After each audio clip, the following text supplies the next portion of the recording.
One. 1, 2. Check me out right here, yo. What's going on? Mike the Truth Jackson back with another edition of Fighters Talk.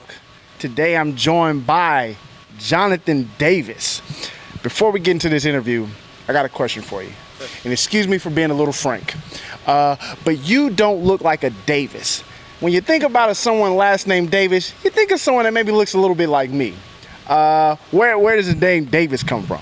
Long line of Davis men. You know, my dad's dad. You know, I can't really explain. I don't really know a lot about my ancestry, but you know, half Hispanic, half white. Can't really explain it. Man, you need to go on like Ancestry.com or something. You need to figure that shit out.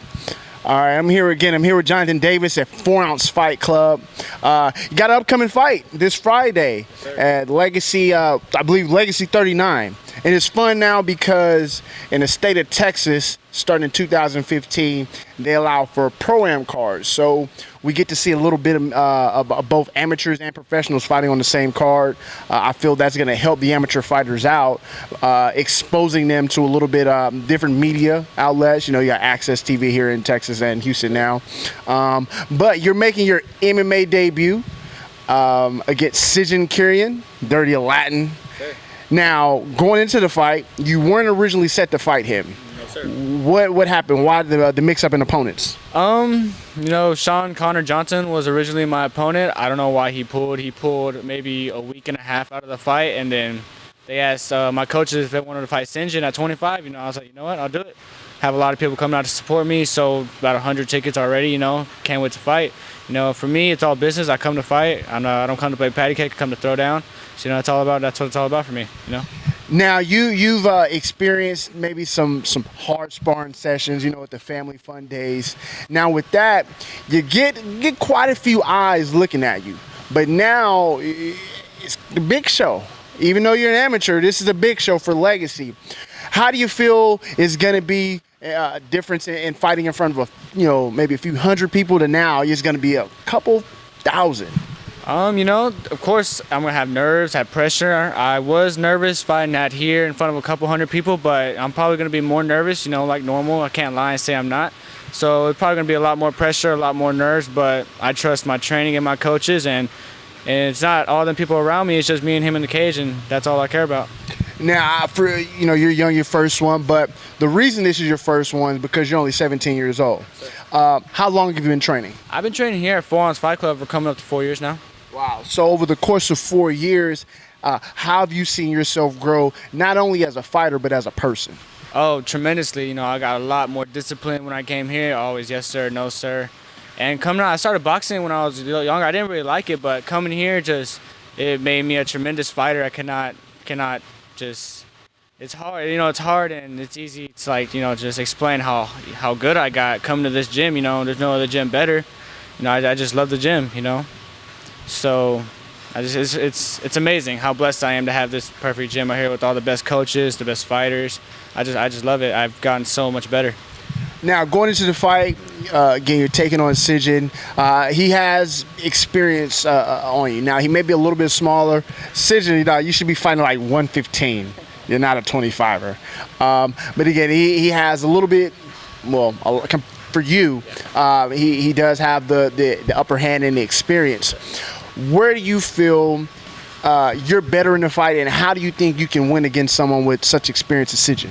Well, I think experience does play a key in the fight, but for me, I want to keep the fight standing. I mean, everybody knows what he's going to do. He's going to throw the overhand to set up the shot. He's going to try to get me to the ground. You know, I'm a wrestler too. I love to wrestle myself, and you know, I'm comfortable everywhere. But for me, I want to keep the fight standing, use my hands, use my range, because I know he's a little bit smaller than me, so I just want to use my range.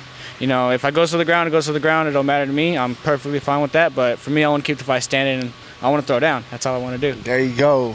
Jonathan Davis wants to throw down with Dirty Latin come Friday night. Now in the gym, it's almost like a Houston's own team. Alpha males out here. We got a lot of little guys. How is training going for you with, we have few other guys your size that are competing as well on the card. But how is training going for you in the gym with all these other guys your size? Oh, it's amazing. You know, Jordan Carmona, Alden Correa, Chris Solis, you know, the best guy, one of the best amateurs that I've ever seen. You know, they pushed me, I pushed them. We're teammates. I love them to death. It's what we do. You know, we don't come, you know, just you know, hold back or anything. We come to push each other. You know, that's what we're all about. We're not scared of anything. You know, we like to throw it on here. We like to beat each other up. It's what we do. It's how we get better. We're not gonna get better by holding back. So by pushing each other and beating each other up every day in the gym, 24/7, 7 days a week, it's just what we do. I love them. There you go. Coming into the fight, well, after the fight, you're going back to high school. Sid is going back to work. He has a grown man responsibility, but you're going back to high school. How do you feel now that you know your classmates, your peers, they know you're a fighter. They know you're actually stepping into the cage. How do you feel? Maybe the popularity is going to change. People are going to look at you different. What do you think the outcome is going to be once the fight's over? I'm not really saying I'm popular or anything, but you know, I really think my friends. Yeah, you said you sold 100 tickets. No. Shit, I don't even know if Michael Chu can sell 100 tickets. You know, I did sell 100 tickets with my family, friends. You know, I just love them, everybody to death. Everybody at school, they support me 100%. You know, sometimes they think of me a little different. You know, but I don't really act like a fighter at school. You know, I wrestle for school, but I go to school, you know, to learn and keep my grades up so I can fight here.